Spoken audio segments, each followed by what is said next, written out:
Hello friends, good morning to all of you. तो देखिए अपन last वाले लेक्चर में जो है स्टील का जो फर्स्ट लेक्चर पढ़ा था अपन ने, उसमें पढ़े थे लोड्स जो है लोड्स कितने प्रकार के स्ट्रक्चर पर लगे होते हैं, लोड्स का कॉम्बिनेशंस वगैरह जो है वो कितना होता है, किस तरह, और उनके फैक्टर ऑफ सेफ्टीज क्या थे, कौन कौन से मेथड्स अपन डिजाइन के लिए उपयोग में लाते। अब नेक्स्ट अपन यहाँ पढ़ने वाले हैं कि जो आप जब स्टील स्ट्रक्चर देखते हो तो प्राइमरी जो डिवीजन है, प्राइमरी डिवीजन ऑफ मेंबर्स कितने प्रकार से अपन करते हैं। प्राइमरी डिवीजन ऑफ मेंबर्स का मतलब है कि जो वो स्ट्रक्चर है, जो स्ट्रक्चर बना रहे हैं उसमें जो मेंबर हैं उन्हें कितने प्रकार से अपन जो है मोटे तौर पे या स्टार्टिंग में क्लासिफाइड करते थे। अगर है कि जो प्राइमरी डिवीजन है मेंबर्स का वो दो तरह के हो गए आपके। वो दो कौन कौन से हो गए? फर्स्ट ये कहता है मेन मेंबर, सेकंड ये कहता है सेकेंडरी मेंबर। अभी कह रहा है मेन मेंबर्स कौन से होते, देखो क्या कह रहा है, ए member which is primary responsible to carrying and distributing the applied load। मतलब एक मेंबर which is जो प्राइमरी प्राथमिक रूप से रेस्पॉन्सिबल है किसके लिए? To carry and distribute the applied load. मतलब उस स्ट्रक्चर के ऊपर जो लोड आ रहा है उसको कैरी करना और उसको जरूरत पड़े तो दूसरे पार्ट में स्ट्रक्चर के ऊपर डिवाइड करने के लिए जो मेंबर रेस्पॉन्सिबल है वो आपके कहलाते हैं मेन मेंबर। सेकंड ये आपसे कहता है सेकेंडरी मेंबर। सेकंड कौन से हो गए आपके? Secondary member. क्या कह रहा है?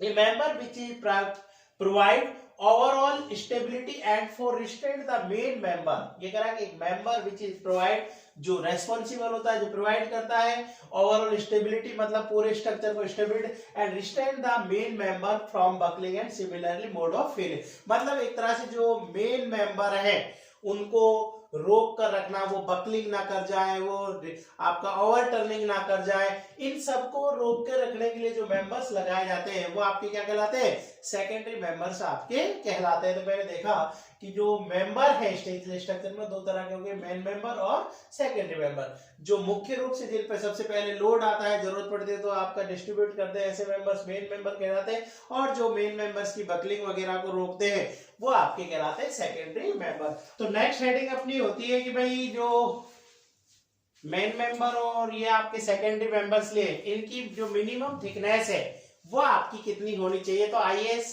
800 2007 में ये सब मेंशन हुए पड़े। तो इन्होंने कहा कि minimum thickness of members in A structure.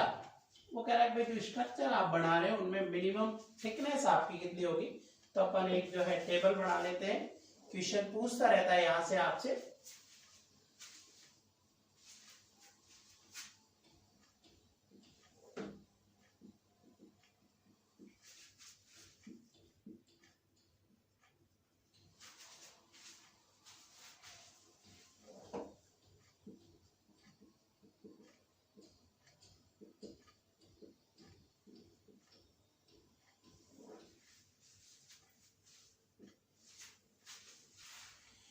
Number 1 ये आपसे कहता है कि a main member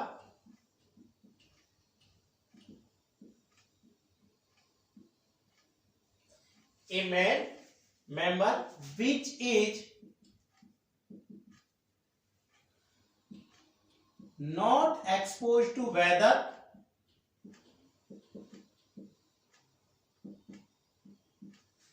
a main member which is not exposed to weather। वो कह रहा है कि जो मेन मेंबर है, a main member which is not exposed to weather, then minimum thickness should not less than।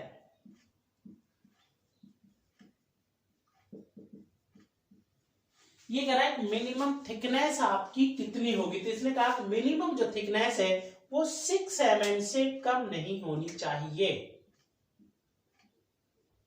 कितने से कम नहीं होनी चाहिए? आपका 6 mm से आपकी कम नहीं होनी चाहिए। ये कह रहा है कि एक मेंबर मेन है, ये ध्यान रखें कि कौन सा मेंबर है? मुख्य जो मेन मेंबर है which is not expose to weather, ये है ध्यान देने वाली।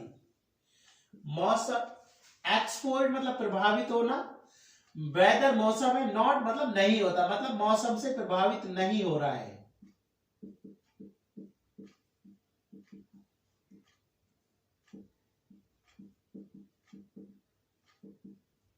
क्योंकि आपको ये तो पता होगा कि हर चीज जो है, जैसे आपने देखा होगा जैसे स्टील में जंग लग जाता है, तो ये सब चीजें पड़ती है कि वो मेंबर मौसम से कितना प्रभावित हो रहा, कितना कांटेक्ट में। एक चीज तो ऐसी हो, जैसे आपने देखा कि मैं स्टील का एग्जांपल लूं, स्टील को आप खुला छोड़ दो, आप देखो कि 10 दिन में जंग लग जाएगी, लेकिन जब कंक्रीट के अंदर आप देखते तो सालों चल जाता है। तो डिपेंड कर रहा है वो एक्सपोर्ट हो रहा है, प्रभावित हो रहा है या नहीं हो रहा। अब जैसे मैं सरिया मैंने खुला पटक रखा है तो वो एक्सपोज हो रहा है, मैंने सरिया मान लो कॉलम के अंदर दे दिया कंक्रीट के तो एक्सपोज नहीं हो रहा। तो ये कह रहा है एक मेंबर ऐसे, कहीं मान लो कोई स्टील स्ट्रक्चर बड़ा हुआ है तो मेंबर ऐसा भी हो सकता है जो डायरेक्टली मान लो आपका जो है बारिश के कांटेक्ट में डायरेक्टली जो है बारिश आ रही है, डायरेक्टली मौसम, या मेंबर कहीं इंटरनल पार्ट्स में जहां मौसम का प्रभाव बहुत ज्यादा नहीं आता। इसने कहा कि एक main member which is not exposed to weather, मतलब मौसम से प्रभावित नहीं होता है, एक तरह से हवा पानी बर्फ कोहरे का प्रभाव उसके ऊपर नहीं पड़ रहा। इसका मतलब मेंबर जो है स्ट्रक्चर में कहीं इंटरनल पार्ट्स में लगा हुआ है ना, then minimum thickness should not be less than, तो कितने लेंगे अपन 6 mm से कम नहीं होनी चाहिए। सेकंड इन्होंने कहा a main member, again main member है, a main member which is exposed to weather, ध्यान देवे, which is exposed to weather, मौसम से प्रभावित होता है, which is but accessible for cleaning and painting, then minimum thickness of member should not less than, देखो समझने की बात है, क्या कहना चाह रहा है वो आपसे। अगेन ए मेन मेंबर मतलब मेन मेंबर है which is expose to weather, मतलब यहां एक्सपोज टू वेदर बोल रहा है, मतलब आप देखोगे क्या कर रहा है, मौसम से प्रभावित है, लेकिन आगे क्या कहा, but accessible for painting and cleaning and painting, लेकिन वो ऐसी जगह पर है या ऐसी जगह मेंबर जहां उसे टाइम टू टाइम साफ कर सकते हैं, उसका पेंट कर सकते हैं। क्योंकि ये तो आपको पता है कि मान लो आपका लोहा है, लोहे पे पेंट कर दो, उसको ब्रश से जो है साफ करते रहो तो जंग वगैरह नहीं लगेगा, उसकी उम्र बढ़ जाएगी एक तरह से ना। असेबल फॉर क्लीनिंग एंड पेंटिंग मतलब ऐसी जगह जहां उसको साफ कर सकते हैं, उसके ऊपर पेंट कर सकते हैं, दैट मिनिमम थिकनेस। तो अगर वो चाहे मौसम से प्रभावित हो रहा है लेकिन पेंटिंग और क्लीनिंग टाइम टू टाइम अगर उस पर कर सकते हैं तो अगेन जो है थिकनेस 6 mm ही आपका आंसर हो जाएगा, ठीक है ना। तो अपन देखा नॉट एक्सपोज टू में तो हर हाल में 6 है, लेकिन अब तीसरा केस और बता देता हूं पहले। तो ये कह रहा a main member which is exposed to weather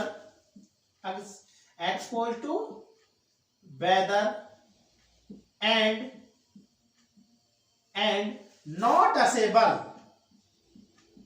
not assable for painting and cleaning,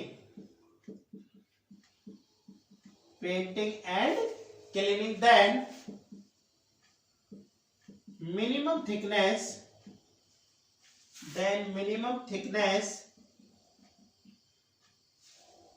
of member should not less than,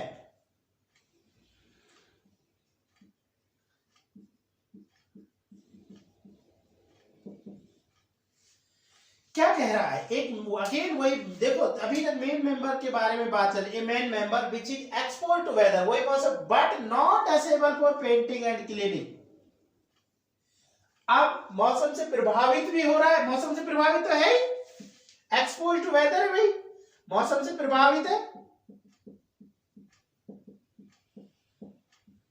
मतलब मौसम से प्रभावित भी है और not accessible for painting and cleaning, और पेंटिंग और क्लीनिंग के लिए नहीं है आपका, मतलब उसके ऊपर पेंट नहीं कर सकते, उसके ऊपर क्लीनिंग अपन नहीं कर सकते, ऐसी जगह मेरा मेन मेंबर लगा हुआ है, तो फिर अपन थिकनेस 6 की जगह कितनी लेनी पड़ेगी, 8 mm मेरे को लेना पड़ेगा। कितने mm लेना पड़ेगा मेरे को, 8 mm लेना पड़ेगा। ये ध्यान रखें, नॉट एक्सपोज टू वेदर में तो हर हाल में 6 है कि भाई प्रभावित, एक्सपोज टू वेदर में अगला केस ये भी देखना पड़ेगा कि पेंटिंग और क्लीनिंग के लिए असेबल है या इनअसेबल है। तो अपन देखा कि असेबल है तो 6 mm, और नॉट असेबल है, नॉट की जगह इनवर्ड भी आ सकता है, इनअसेबल कहीं तुमको केवल है ना, इनअसेबल का मतलब भी वही होता है पहुंच में नहीं है भाई। असेबल, असेबल का मतलब पहुंच में, इनअसेबल पहुंच में नहीं है, मतलब इनअसेबल है कि पेंटिंग और मतलब पहुंच में नहीं है, तो अपन 8 mm लेंगे। फोर्थ नंबर अपन ने देखा, फोर्थ नंबर अपन देख रहे हैं, ये कह रहा है सेकेंडरी मेंबर, सेकेंडरी मेंबर कौन सा है भाई, सेकेंडरी है, मेंबर कौन सा है, सेकेंडरी एंड एक्सपोज्ड और not exposed to weather, expose और नॉट एक्सपोज टू वेदर, मतलब मेंबर सेकेंडरी है और एक्सपोज हो या मत हो, तो ये कहता है कि जो मिनिमम थिकनेस है वो आपकी कितनी होगी, 4.5 mm आपकी होगी। तो मिनिमम थिकनेस कितनी होगी, 4.5 mm आपका हो जाएगा। इस तरह से मैंने देखा कि मैं मिनिमम थिकनेस वगैरह कितनी ले सकता हूं, इंपॉर्टेंट है, आपसे पूछता रहता है, एग्जाम में आपसे पूछ लेगा कितना लेते हैं, ये आपका इंपॉर्टेंट है, ये आप देख लीजिएगा भाई, ठीक है। नेक्स्ट अपन बात करते हैं कि स्ट्रक्चरल स्टील अपन जो है लेते हैं वो अपन किससे कंफर्म करते हैं। तो नेक्स्ट हेडिंग मेरी हो जाएगी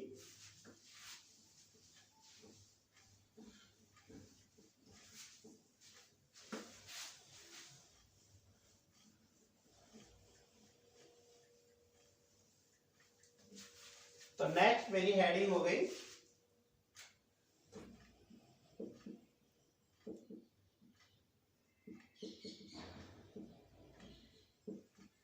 तो एक स्ट्रक्चरल जो स्टील है वो अपन कहां से लेते हैं, तो कौन से कोड से लेते हैं, तो ये कहता है कि ऑल स्ट्रक्चरल स्टील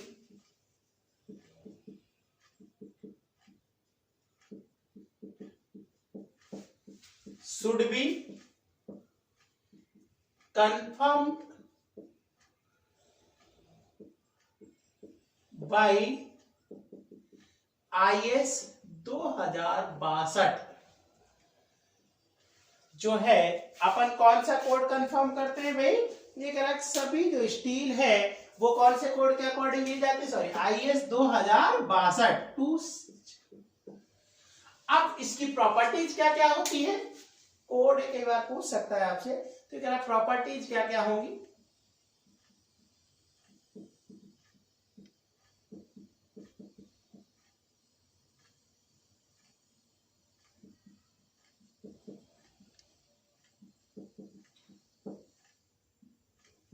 सबसे पहली जो प्रॉपर्टी के ऊपर अपन बात करेंगे वो है भाई डेंसिटी क्या होती है, मुझे पता होना चाहिए डेंसिटी कितनी लेते हैं अपन। देखो कितनी होती है, 7850 kg पर मीटर क्यूब। ये कह रहा है 1 मीटर क्यूब का जो वेट है वो कितना होता है, 7850 kg, या क्या बोल सकता है कुंटल पर मीटर क्यूब लेना चाहोगे यार, कुंटल कितना होगा 1 मीटर क्यूब में, तो देखो कुंटल, अब आपको ये पता है 1 क्विंटल कितना होता है, 100 किलो होता है, बराबर कितने होते हैं, 100 kg होते हैं। तो अगर क्विंटल में बदलना है इसको तो क्या करोगे, 1000, सॉरी आपका 100 का भाग दे दो, 78.5 क्योंकि 100 का भाग क्विंटल पर मीटर क्यूब, या टन में बदलना चाहते हो, टन में बदलोगे तो कितना हो जाएगा, देखो 1 टन में कितने होते हैं, 1 टन बराबर कितना होता है, 1000 kg होता है भाई। तो जब टन में बदलेंगे तो 1000 का भाग दे दो 7.85 टन पर मीटर क्यूब। या मैं किलो न्यूटन में बदलना चाहूं, देखो किलो न्यूटन बदलते तो कितना हो जाता, देखो ये 7850 है, 7850 केजी पर मीटर क्यूब है। अब 1 केजी में होते मोटे मोटे 10 न्यूटन, 1 केजी 9.81 न्यूटन होते हैं, 10 ही ला लो तो ये 78,500 न्यूटन पर मीटर क्यूब हो जाता। तो एक तरह से अगर किलो न्यूटन बदलूंगा तो आप देखा कि 1000 का भाग देंगे तो 78.5 किलो न्यूटन पर मीटर क्यूब। मतलब अगर आप देखो जितना क्विंटल पर मीटर क्यूब होगा उतना ही किलो न्यूटन पर मीटर क्यूब हो जाएगा, ठीक है ना। तो एक तरह से 1 क्विंटल पर मीटर क्यूब को 1 किलो न्यूटन पर मीटर क्यूब भी बोल सकते हैं अपन, देखेंगे तो ये वेट सेम आ रहा है। तो मतलब तो कैसे भी आपसे पूछा जा सकता है डेंसिटी ऑफ स्टील, इस टर्म में हो सकता है केजी पर मीटर क्यूब में 7850, 7850, क्विंटल में 78.5 क्विंटल पर मीटर क्यूब, टन में 7.50 टन पर मीटर क्यूब, किलो न्यूटन में 78.5 किलो न्यूटन पर मीटर क्यूब आपका निकल कर आ जाएगा। सेकंड ये आपसे बोलता है इसकी प्रॉपर्टीज, सेकंड ये प्रॉपर्टीज बोल रहा है कि प्रॉपर्टीज में पहली होगी डेंसिटी ऑफ स्टील, सेकंड ये बोल रहा है यंग मॉडुलस। यंग मॉडुलस कितना होता है 200 जीपीए। अब आपको ये पता होना चाहिए कि 1 जीपीए बराबर कितना होता है 10 की घात 3 न्यूटन पर एमएम स्क्वायर। 1 जीपीए बराबर क्या होता है 10 की घात 3। तो आपने देखा कि याद करके लिख लो, इसको कितना हो जाएगा 200 गुणा 10 की घात 3 न्यूटन पर एमएम स्क्वायर, या क्या बोल सकते हैं किलो न्यूटन में लिख लो इसको, किलो न्यूटन में 1000 का भाग दे दो 200 किलो न्यूटन पर मीटर क्यूब। या केजी में बदलते तो केजी में इसमें क्या हो जाता 10 का भाग लग जाता भाई, यहाँ 1 न्यूटन बराबर जो है केजी में बदलेंगे 10 का भाग लग जाएगा। तो ये वैल्यू कितनी रह जाती है आपका, अगर देखो यहाँ तो 2 गुणा ये एक तरह से 3 और 2 5 है ना, 5 में 1 0 कम करो, 2 गुणा 10 की घात 4 केजी पर सेंटीमीटर स्क्वायर बदलना चाह रहे हैं अपन इसको 200, एक बार मैं बता देता 200 गुणा 10 का 3 गुणा न्यूटन, भाई 1 केजी बराबर 10 न्यूटन है तो 1 न्यूटन बराबर क्या हो जाएगा 1 केजी अपॉन 10। तो 1 न्यूटन की जगह क्या हो जाएगा केजी अपॉन 10, और एमएम की जगह क्या हो जाएगा भाई 1 सेंटीमीटर बराबर 10 एमएम, तो 1 एमएम बराबर क्या हो जाएगा 1 सेंटीमीटर अपॉन 10। तो क्या करेंगे अपन एमएम बदल रहे 1 सेंटीमीटर अपॉन 10 का स्क्वायर, 10 का स्क्वायर ऊपर चला जाएगा 100, तो ये हो गए 200 गुणा 10 का 4, 200 गुणा 10 का 4 केजी पर सेंटीमीटर स्क्वायर हो गया। देख लो भाई, तो केजी पर सेंटीमीटर स्क्वायर में आ जाएगा ये 200 गुणा 10 की घात 4 केजी पर सेंटीमीटर स्क्वायर। तो ये यंग मॉडुलस के बारे में बात हो गई इसके में। थर्ड में बात करता हूं इसका पॉइजन रेशो, स्टील की प्रॉपर्टीज बात करें भाई, या वो ले लो साथ साथ आपका share modulus.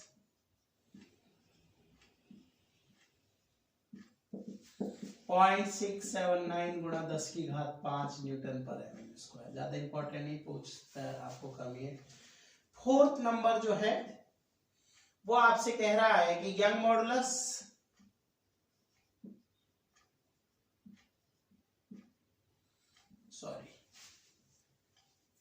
Poisson ratio,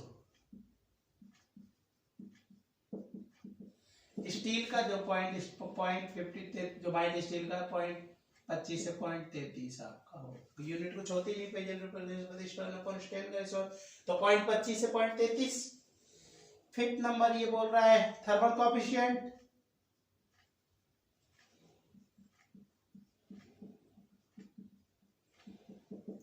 thermal coefficient बराबर 12 गुणा 10⁻⁻6 पर डिग्री सेंटीग्रेड। नेक्स्ट ये आपसे कहता है कि परसेंटेज ऑफ इलोंगिनेशन,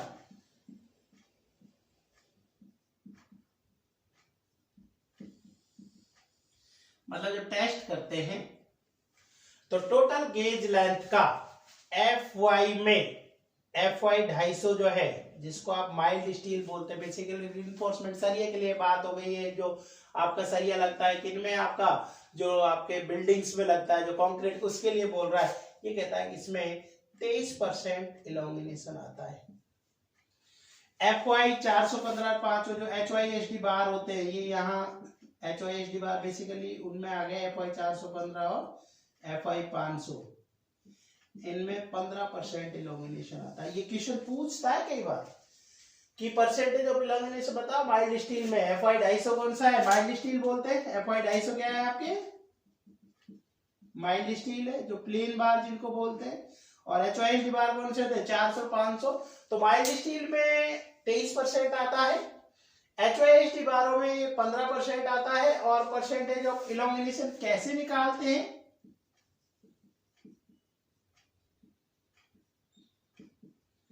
एक फॉर्मूला होता है। इस बार आपके WRD में शायद बीटेक वाले एग्जाम में, डिप्लोमा वाले में क्वेश्चन पूछा गया था, परसेंटेज ऑफ इलोमिनेशन कैसे निकालते हैं। तो 5.65 √A से आप निकालेंगे, या √A को कैसे लिख सकते थे, 5.65 1/2 √ हटा दो। तो ये कुछ स्ट्रक्चरल स्टील जो है, जो अपन उस स्ट्रक्चर को बढ़ाने के लिए काम में ला रहे थे, उनकी प्रॉपर्टीज के बारे में बात होगी कि डेंसिटी कितनी लेते हैं, यंग मॉडुलस क्या होता है, शेयर मॉडुलस कितना लेते हैं, पॉइजन रेशियो कितना लेते हैं, थर्मल कोएफिशिएंट कितना होता है, परसेंटेज ऑफ इलोंगेशन क्या होता है, और परसेंटेज ऑफ इलोंगेशन कैसे अपन ज्ञात करते हैं, वो आपसे इस बार WRD में डिप्लोमा के एग्जाम में क्वेश्चन भी पूछा गया था, जो आपकी बेसिक्स ऑफ सिविल में ऑलरेडी मेंशन है आपके। तो मैंने यहाँ स्ट्रक्चरल स्टील के बारे में जो है प्रॉपर्टी पढ़ ली, और ये जो का है IS 2062 से अपन जो है सारी प्रॉपर्टीज की कंफर्म करते हैं। नेक्स्ट हेडिंग में बात करता हूं कि increase the permissible stresses. Basically आगे अपन जो अभी मैंने आगे जो परमिसिबल स्ट्रेसेज लिखवाई थी, वो आपकी इंक्रीज होती है, कितनी इंक्रीज होती है वो सब अपन यहाँ बात करने वाले। कब अपन करेंगे, कितनी परसेंटेज इंक्रीज होती है। तो नेक्स्ट हेडिंग है increasing the permissible stresses, increasing the permissible stresses,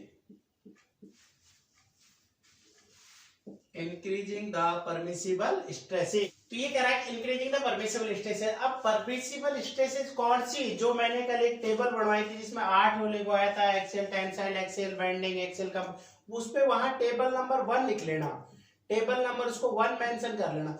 देखो उनमें जो स्ट्रेसेज है वो इंक्रीज कर, मतलब अगर आप वहां देखें तो मैंने जैसे एक्सेल टेंसाइल के लिए लिया था, एक्सेल टेंसाइल के लिए लिया था मैंने, जैसे सिग्मा 80 के लिए लिया था 0.6 FY, मतलब ये कितना था इसका 0.6 गुणा 250, 150 न्यूटन पर mm स्क्वायर था ये।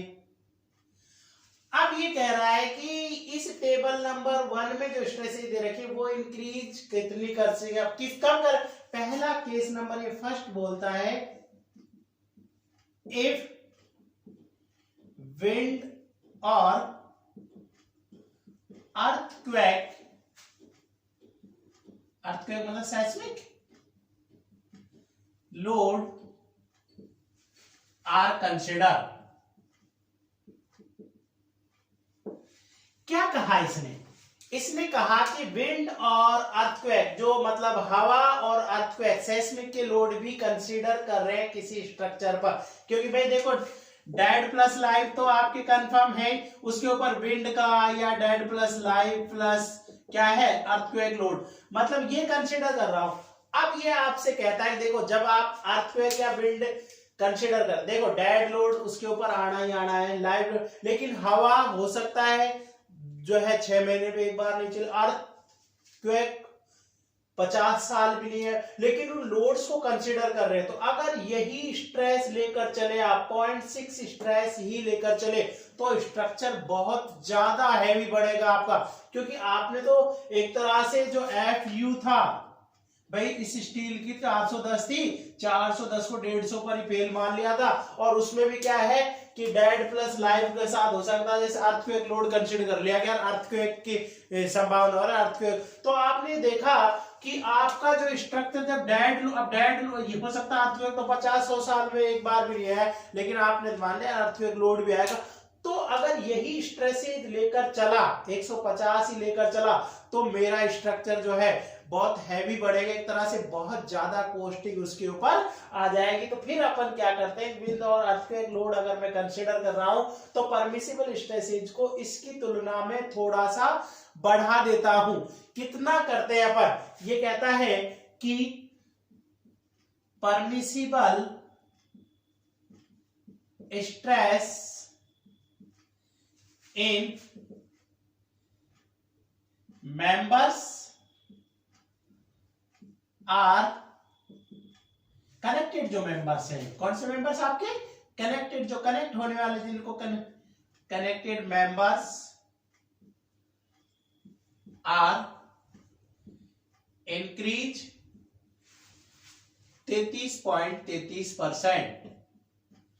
ये कह रहा है कि परमिसिबल स्ट्रेसेज फिर कितना ले चलेंगे, ये 150 का 33.33% और बढ़ा लो, तो 150 गुणा 1.33, मतलब क्यों 33% एक्स्ट्रा आएगा ना, तो देखते 150 प्लस 150 का 33% एक्स्ट्रा, 33/100, तो सीधा ही अपन ऐसे कर देते हैं, चाहे तो ऐसे निकाल लो, चाहे 150 गुणा 1.33 कर लो, निकल, तो लगभग ये 200 हो जाएगी। ये बढ़कर 200 हो गई। तो आप स्ट्रक्चर को अपन 200, क्योंकि बेसिकली तो 410 पे फेल होता था यार, मैं तो 150, अब इसी के हिसाब से कर लेता। अर्थक्वेक वगैरह, विंड वगैरह को मैंने कंसीडर कर लिया, तो बहुत ज्यादा हैवी स्ट्रक्चर बढ़ता, आपकी कॉस्टिंग बहुत ज्यादा आती। उसको कम करने के लिए जो कनेक्टेड मेंबर्स हैं, जो मेंबर्स हैं आपके, उनमें जो परमिसिबल स्ट्रेसेज है वो 33% ज्यादा अपन मानेंगे, तो उनका जो रेजिस्टेंस है वो 33% एक्स्ट्रा ले लेंगे, एक तरह से स्ट्रक्चर की कॉस्ट को घटाने की कोशिश करते हैं। सेकंड, ये कहता है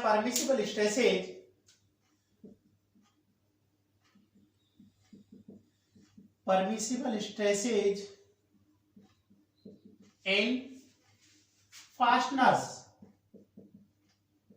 फास्टनर्स क्या होते हैं, रिविट हो गया, बेल्ट हो गया, बोल्ट हो गया, जो रिविट बेल्ट बोल्ट जिनसे कनेक्ट कर रहे हैं उनको, are increases, permissible stresses in fasteners are increases 25%। पूछता है आपसे कि भैया विंड और अर्थक्वेक लोड भी कंसीडर किए गए हो, तो मेंबर्स में परमिसिबल स्ट्रेस कितना बढ़ेगी, 33%, और जो फास्टनर्स है उनमें परमिसिबल स्ट्रेस कितना बढ़ जाती है, 25% आपका इंक्रीज हो जाती है। तो ये बहुत अच्छे क्वेश्चन है, आपसे पूछता रहता है। केस नंबर सेकंड अपन बात करें, ये केस फर्स्ट हो गया था, केस सेकंड ये कहता if secondary effect, if secondary effect are also considered, if secondary effects are also considered, ये कह रहा है यदि सेकेंडरी इफेक्ट भी कंसीडर किए गए, कौन कौन से, टेम्परेचर, क्रीप और कौन से, श्रिंकेज, ये भी अगर कंसीडर किए गए हो, तो कह रहा है सेकेंड इफेक्ट कंसीडर। अब इसमें भी केस होगा, नंबर 1 जैसे इसका लिखे, यदि सेकेंड इफेक्ट के साथ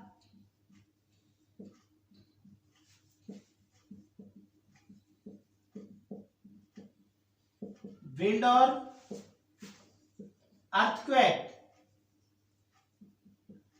लोड कंसीडर नहीं किए गए हों,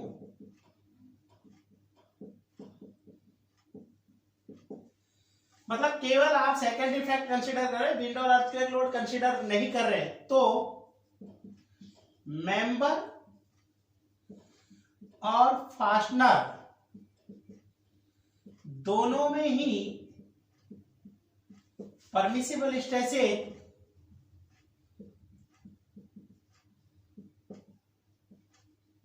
25% इंक्रीज हो जाती है।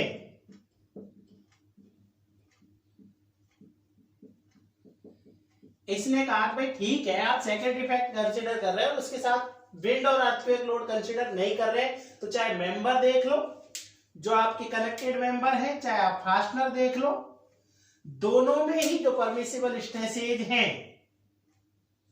वो 25% इंक्रीज हो जाती है। अब इसमें सेकंड क्या है कि भाई सेकेंडरी इफेक्ट भी कंसीडर कर रहे हैं और विंड और अर्थक्वेक भी कंसीडर कर रहे हैं एक तरह से। अब ये कहता है यदि सेकेंडरी इफेक्ट के साथ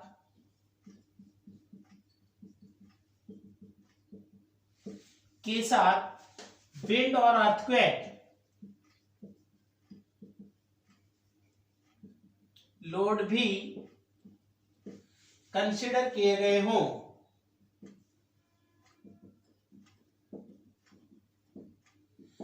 ये कह रहा है कि सेकेंडरी के साथ साथ विंड और अर्थ तो कुछ नहीं होगा, जो आपका यहां था वही हो जाएगा, मतलब आपका जो फास्टनर्स है उनमें आपका 25% ही होगा, कनेक्टेड मेंबर में 33, तो एक तरह से वही विंड और अर्थ। तो ये कह रहा है कि किसके साथ कंसीडर किए गए, तो मेंबर्स में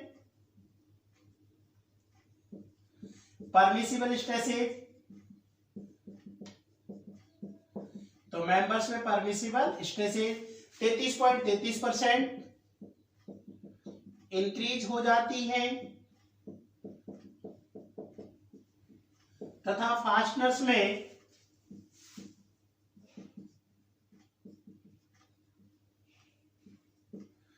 स्ट्रेसेज 25% ही इंक्रीज करते हैं मानी जाती है। तो अगर देखा जाए, फिर मैं बोल रहा हूँ ये भी इंपॉर्टेंट है, क्वेश्चंस पूछते हैं विंड और अर्थक्वेक लोड कंसीडर कर रहे हैं, तो सीधी सीधी बात है कि जो मेंबर्स है उसमें 33.33 बढ़ जाएगा और जो है आपका फास्टनर्स है उनमें 25% बढ़ जाएगी, ये तो आपका विंड और था अर्थक्वेक। अब एक कहता है सेकेंडरी इफेक्ट कंसीडर कर रहे हैं, सेकेंडरी इफेक्ट अगर आप कंसीडर कर रहे हैं तो अगर सेकेंडरी के साथ विंड और अर्थक्वेक नहीं लिया है तब तो सीधा सीधा दोनों में 25% बढ़े, और अगर विंड सेकेंडरी के साथ विंड और अर्थक्वेक ले गया है तो ऊपर वाला ही कंडीशन हो जाएगा, फिर मतलब आप देखेंगे मेंबर्स में 33% और फास्टनर्स में कितना 25% आपका इंक्रीज हो जाते। इस तरह से मैंने देखा कि ये जो इंट्रोडक्शन वाला फर्स्ट यूनिट थी आपकी वो आपकी खत्म हो जाती। अब सेकेंड यूनिट में अपन बात करते हैं कि कुछ जो सेक्शंस है आपके, जो आप स्टील स्ट्रक्चर में जो यूज करते हैं, रोल्ड स्टील सेक्शन जो है वो आपके कौन कौन से सेक्शंस होते हैं, कितने तरह के आपके होते हैं, उनके बारे में अपन यहाँ पर डिस्कस करने वाले। तो नेक्स्ट हेडिंग मेरी हो गई रोल्ड स्टील सेक्शंस, मतलब एक तरह से यूनिट नंबर सेकंड हो गया। ये जस्ट इंट्रोडक्शन था आपका स्टील के बारे में, तो एक तरह से यूनिट नंबर सेकंड जो है मेरा है रोल्ड स्टील सेक्शंस।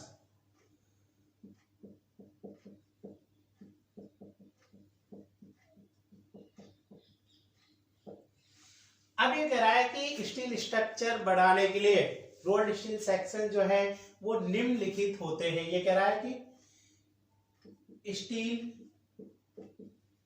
स्ट्रक्चर बनाने के लिए निम्नलिखित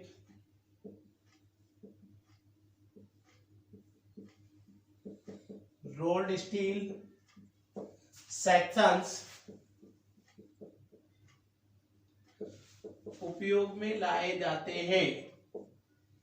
रोल्ड स्टील का मतलब है जो मार्केट में शेप, बड़ी बनाई शेप के मिलते हैं, प्रॉपर उसी शेप के आपके अवेलेबल होते हैं। तो कौन कौन से होंगे? पहला ये कहता है आई सेक्शन, सेकंड ये बोलता है एंगल सेक्शन,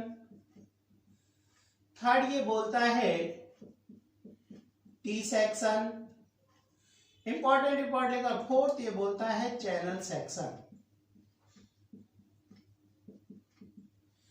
अब बहुत सारे और भी आपके जैसे आपके फ्लैट बार वगैरह आते हैं, लेकिन जो रोल्ड स्टील जो मार्केट में एक प्रॉपर शेप के मिलते हैं वो तो चार ही है, बाकी तो फ्लैट वगैरह पत्तियां और वो तो आपकी मिलती है। लेकिन जो मार्केट में प्रॉपर शेप आपका एक शेप में मिलेगी वो आपके I section, angle section, T section और चैनल सेक्शन। अब पहले के बारे में बात करते हैं, फर्स्ट के बारे में बात करते हैं अपन। Number 1 I section.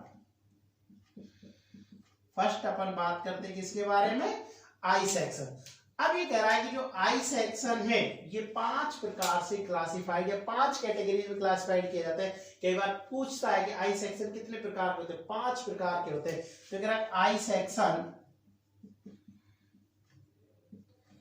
Are classified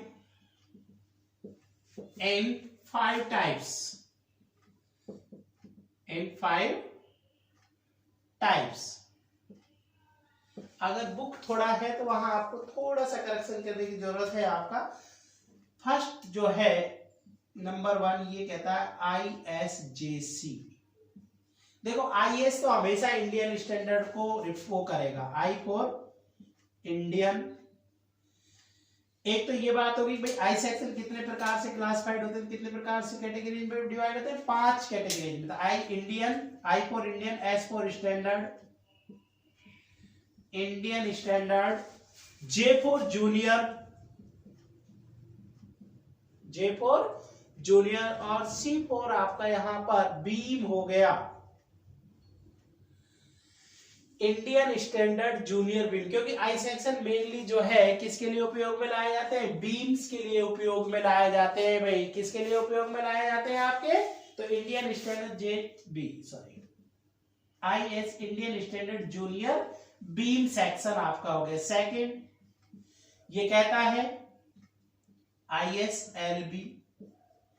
IS I for Indian, S for standard, L for light और बी फॉर बीम। तो एक तरह से देख रहा हूं ये तो वर्ड कॉमन है, बस जे फॉर जूनियर और एल फॉर क्या है आपका? एल फॉर क्या हो गया? लाइट हो गया। थर्ड ISMB, वही I for Indian, S for standard, L for light था, एम फॉर क्या था? मीडियम या लाइट वेट वर्ड और लिख लें, medium weight beam.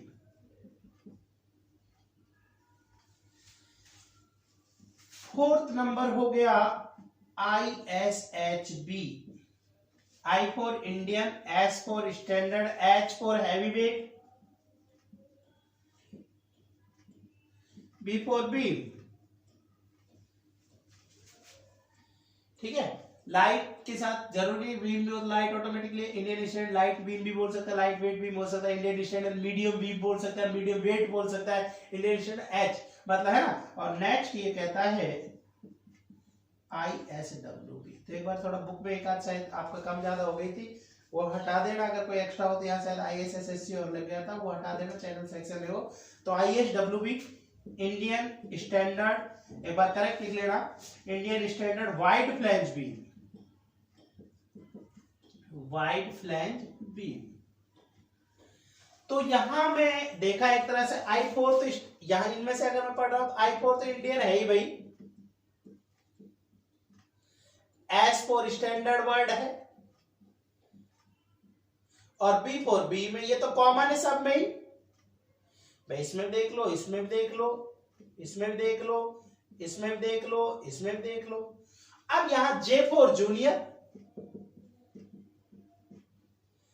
L for light weight, मतलब लाइट लिख रहा शॉर्ट में, M for medium, H for heavy और डब्ल्यू फॉर वाइड फ्लैंज। तो जो भी आपका है, कई बार जिस कहता है कि इनमें से हैवीएस्ट सेक्शन बताओ, हैवीएस्ट सेक्शन कौन सा होगा? 4 ऑप्शन दे रखे, मान लो ये दे रखे 4, तो हैवीएस्ट सेक्शन कौन सा होगा? जिसमें एच मुझे दिखाई दे रहा होगा वो मेरा सबसे हैवीएस्ट सेक्शन होगा, सबसे हैवी सेक्शन मेरा हो जाएगा। तो मैंने यहां पर देखा कि आई सेक्शन को 5 प्रकार से मैं क्लासिफाइड करता हूं, जिसमें कौन कौन से नाम हो गए? IS Indian standard junior beam, ISLB Indian standard light wait beam, Indian ISMB। अब इसके साथ कई बार जैसे एग्जांपल्स वो आपको बोल देता है, मान लो इसने आपसे कह दिया,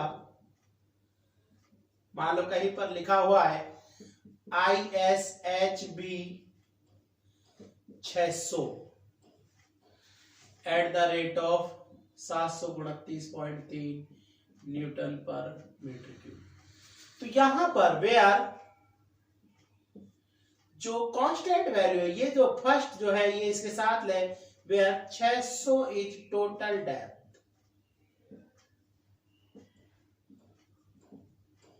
जो इसके साथ वो कांस्टेंट वैल्यू होगी, ये वाली वैल्यू, ये उसकी टोटल हाइट को बताएगी, टोटल डेप्थ को बताएगी।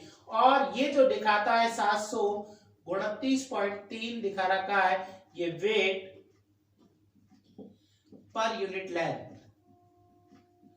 Length of beam.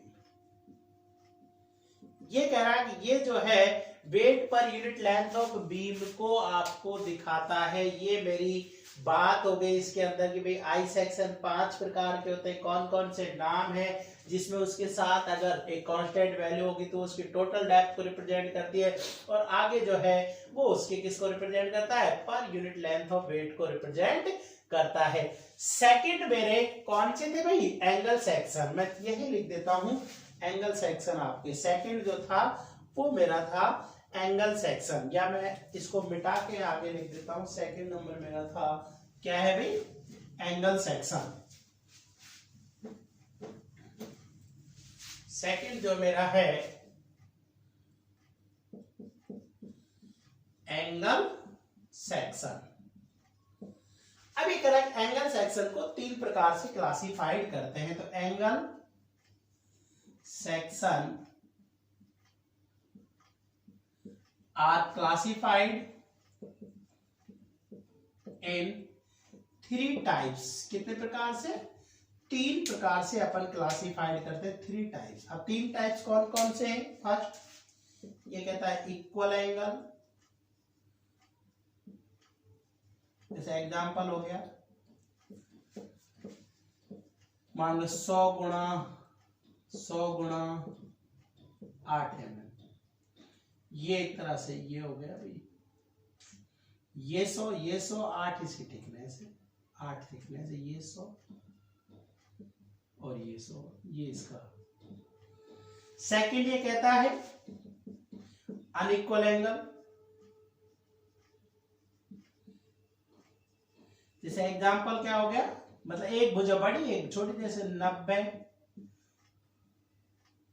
90 गुणा 60 गुणा मान लो 8 mm, तो एक भुजा 90 है, जैसे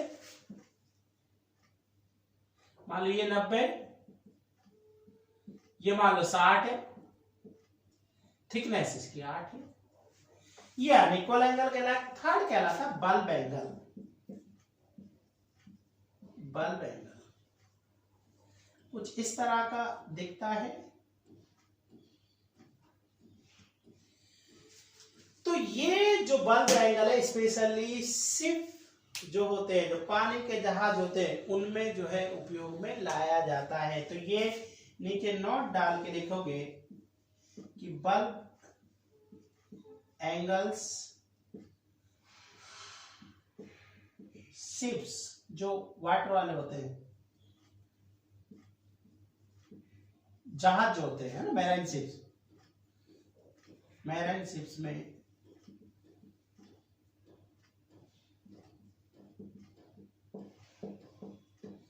उपयोग लाए जाते हैं। मतलब इनका उपयोग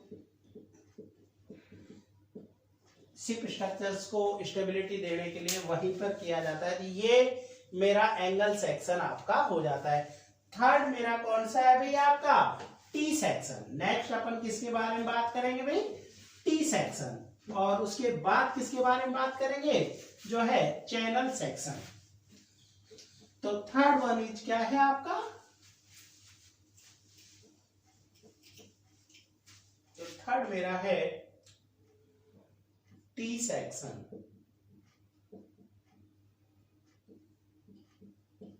तो नेक्स्ट बात कर रहे हैं अपन टी सेक्शन की। कह रहा है टी सेक्शन को भी 5 प्रकार से क्लासिफाइड किया जाता है। ये कह रहा है कि टी सेक्शन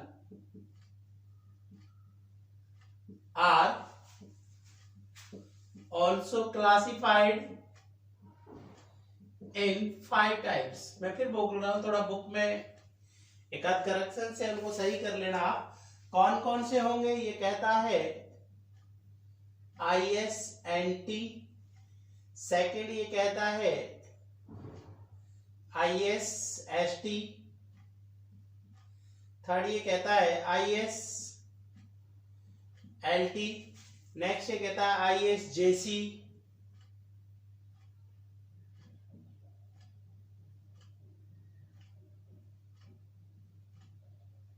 और नेक्स्ट IS JT, और नेक्स्ट ये कहता है 1 2 3 4 IS HT। तो ये 5 तरह से आपके हो गए। देखो IS तो इंडियन स्टैंडर्ड है ही, Indian standard, and for normal T bar. ISST Indian standard, S आएगा long leg T bar. Next है ISLT light Indian standard light weight T bar. Next है ISJC Indian standard junior T bar, और next है ISHT, यहां है Indian standard. अब ISH का मतलब ज्यादातर आप हैवी वर्ड पढ़ते हैं, लेकिन यहां हैवी नहीं है इसका मतलब, ये है यहां पर वाइड फ्लैंज।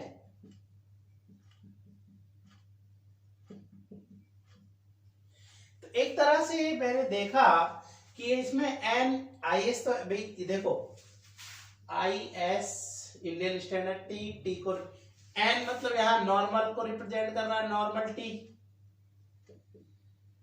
है ना, मतलब नॉर्मल वर्ड को रिप्रेजेंट कर रहा है। S यहां पर लॉन्ग लेग को रिप्रेजेंट कर रहा है, L लाइट वेट को रिप्रेजेंट कर रहा है, J वही जूनियर को रिप्रेजेंट कर रहा है, और जो आपका H है ये हैवी वेट को नहीं कर रहा है, वाइड फ्लैंज को रिप्रेजेंट कर रहा है, वाइड फ्लैंज। तो मेरे ये कौन से हो गए आपके टी सेक्शंस आपके हो जाते हैं कि कौन कौन से टी सेक्शंस है। नेक्स्ट ये बात करता है 4th नंबर, किसके बारे में बात कर रहा है, channel section.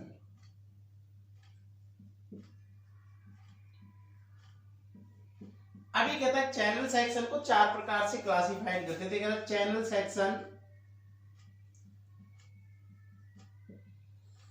Also classified as 4 types. 4 5 नहीं होगा, 4 टाइप्स, 4 प्रकार से क्लासिफाइड करते हैं। टी सेक्शन 5 टाइप्स था, ये 4 टाइप्स है, 4 प्रकार से। कौन कौन सा है, IS पहला क्या कहता है IS JC, फर्स्ट हो गया IS JC, सेकंड हो गया IS LC, थर्ड हो गया IS MC, और फोर्थ हो गया IS जो है SC। देखो IS तो इंडियन स्टैंडर्ड हो ही गया,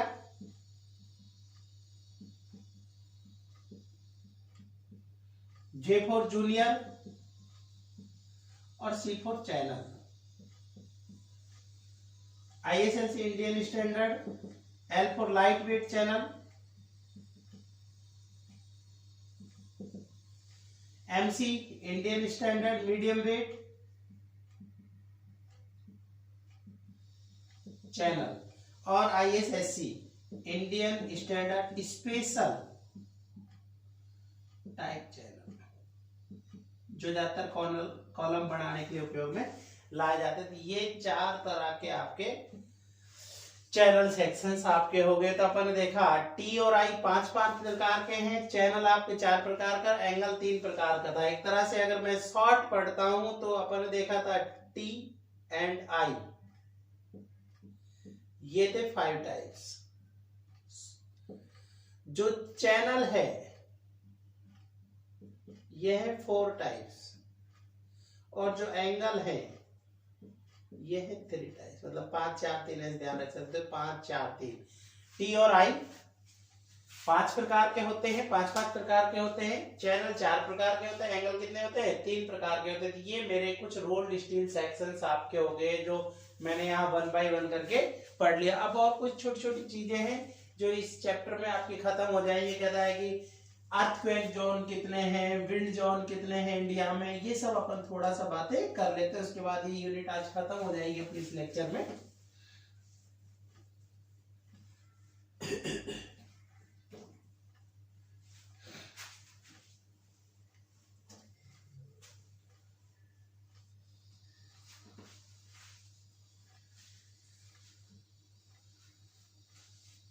तो नेक्स्ट इसने आपसे बात किया कि seismic zone in India.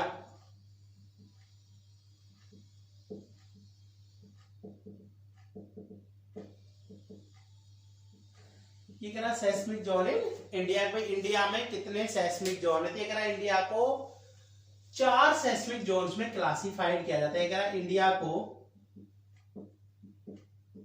4 seismic Jones में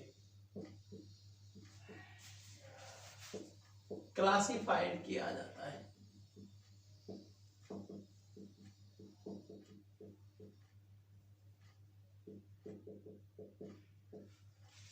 देखो ये ध्यान रखें कि इंडिया अभी जो प्रेजेंट टाइम में 4 सेस्मिक जोन में पहले 5 थे, अभी जो फर्स्ट वाला है वो खत्म हो गया, 4 ही रह गए। तो कई बार क्या होता है कि मान लो बुक में 4 ऑप्शन नहीं है, 5, 3, 2, 8 है, तो आप 5 ले लेंगे। और 5 और 4 दोनों है तो आप 4 लिखते रहो। क्योंकि प्रेजेंटली इंडिया 4 सेस्मिक जोन्स में, अगर 4 ऑप्शन ही नहीं हो 5 है, तो मतलब पुरानी बुक का डाटा ले रखा है, तब आप 5 ले लेंगे। या मान लो उसमें दे 5, 3, 2 नन ऑफ दीज, तो नन ऑफ दीज लोगे आप, क्योंकि आपको ये कंफर्म होना चाहिए कि भिन्न है। भाई 4 ऑप्शन देते 5, 3, 8, 10, तो फिर आपके पास वही ऑप्शन है, 5 ही लो। 5 और 4 दोनों दे रखे हो, एक ऑप्शन 5 तो 4 लोगे। और 5 दे रखा हो, 3 दे रखा हो, 2 दे रखा हो, नन ऑफ दीज दे रखा हो, तो आप कहने मतलब 4 नजर आ जाए 4 लोगे। और अदरवाइज तो फिर आपका जैसे 4 नजर नहीं आ रहा, 4 ऑप्शन में दे रखे हैं तो 5 लोगे। और एक नन ऑफ दीज दे रखा है, फिर आप नन ऑफ दीज ले लोगे। ठीक है ना? मतलब कई बार पुरानी बुक के डाटा वैसे तो मैंने कंफर्म बोले कितने जोन्स में, 4 सेस्मिक जोन्स में आपके। अब कौन कौन से हैं ये?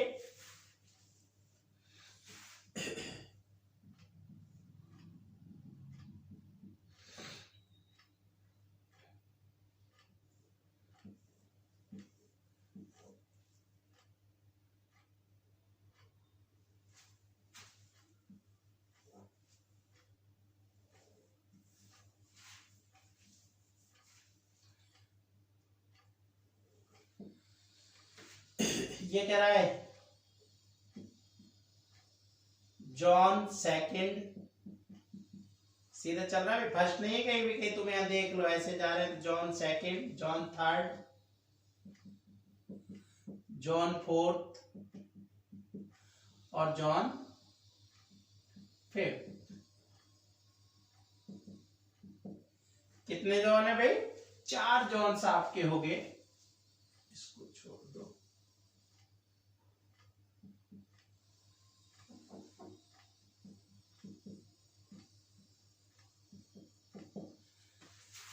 ठीक है, मतलब ये कहना चाह रहा है कि जॉन बताओ कितने हैं। फिर ये कह रहा है कि सेस्मिक इंटेंसिटी, मतलब अर्थक्वेक कितना आता है, कितनी इंटेंसिटी से अर्थक्वेक आता है। ये कहता है कि जॉन सेकंड में लो होगा, मतलब बहुत कम मतलब कितनी संभावना है अर्थक्वेक आने की? लो बहुत कम, मॉडरेट मतलब आप भी से कभी कभी आ जाता है, सीवियर ज्यादा, और वेरी सीवियर बहुत ज्यादा। तो अभी हम इंडिया जो है जैसे आपके जो पहले जोन फर्स्ट भी हुआ करता था, तो अभी जोन सेकंड, थर्ड, फोर्थ और फिफ्थ 4 जोन में आपके हो गए भाई। 1, 2, 3 और 4, ये आपके 4 जोन हो गए, जिनमें सेस्मिक इंटेंसिटी जोन सेकंड में जो एरियाज है वहां बहुत कम अर्थक्वेक आने की संभावना होती है। जोन थर्ड में जो एरियाज है वहां आपकी जो है जो आपका अर्थक्वेक है वो और ज्यादा आने की संभावना रहती है। जोन फोर्थ में ज्यादा आएगा, जोन फिफ्थ में सबसे ज्यादा आपका आएगा। तो ये मेरे सेस्मिक जोन इन इंडिया हो गए। नेक्स्ट बात करता है कि भाई जो आपका विंड जोन कितने इंडिया में, विंड जोन इन इंडिया। ये कह रहा है इंडिया को 6 विंड जोन में डिवाइड किया गया है, बांटा गया है। ये कह रहा है इंडिया को विंड स्पीड के अनुसार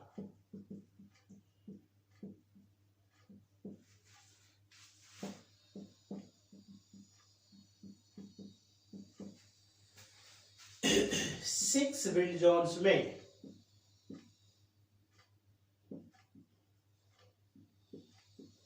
क्लासिफाइड किया गया है।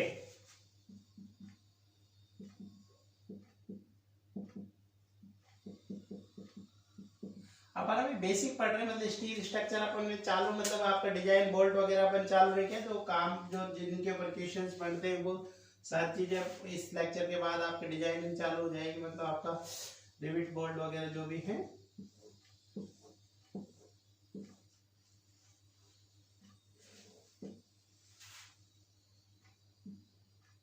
John first, John second, John third, John fourth, John fifth और जॉन सिक्स। विंड स्पीड कितनी होगी,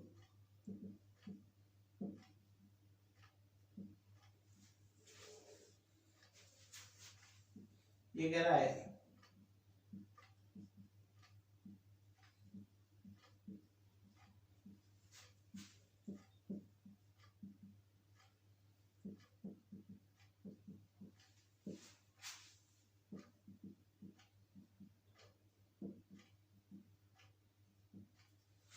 तो एक तरह से जॉन फर्स्ट में जो विंड स्पीड होती है 33 मीटर पर सेकंड होती है, जॉन सेकंड में 39 होती है, जॉन थर्ड में 44 मीटर पर सेकंड होगी, जॉन फोर्थ में 47 मीटर पर सेकंड होगी, जॉन फिफ्थ में 50 मीटर पर सेकंड होगी और जॉन सिक्स में 55 मीटर पर सेकंड आपका होगा। तो मैंने यहाँ देखा कि इंडिया को कितने विंड जोन्स में आपका क्लासिफाइड किया है। तो अपन देखा सेस्मिक जोन इंडिया 4 थे, विंड जोन इंडिया 6 थे, 6 में कौन कौन सा था ये मेरी बारे में बात हो गई।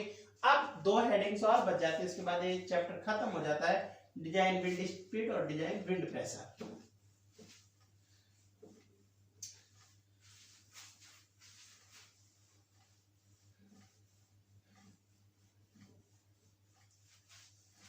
नेक्स्ट हेडिंग है मेरी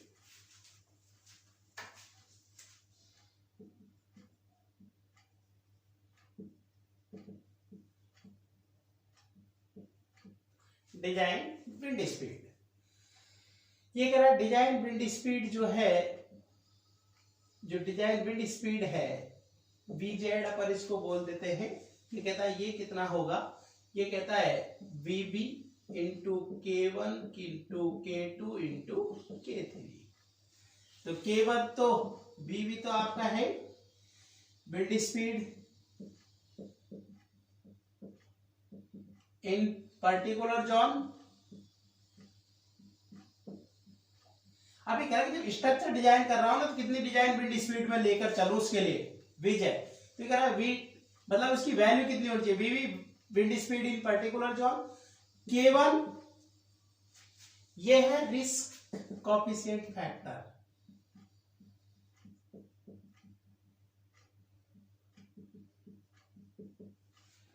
depend on life of structure और life of structure and wind zone. कई बार पूछ लेता है आपका कि K1 किसके ऊपर डिपेंड करता है। K1 क्या होता है, रिस्क कोएफिशिएंट होता है जो उस स्ट्रक्चर के लाइफ और विंड जोन के ऊपर डिपेंड करता है। K2 ये जो कोएफिशिएंट है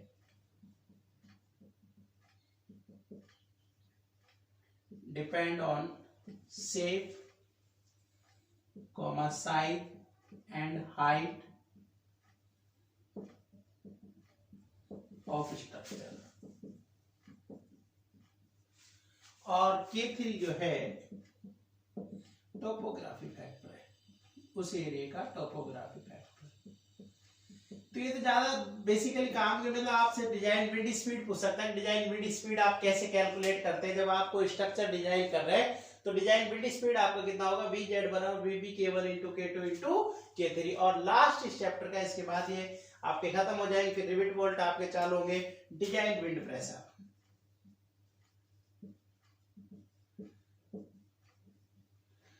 डिजाइन विंड प्रेशर क्या होता है? Pz बराबर 0.6 Vz²।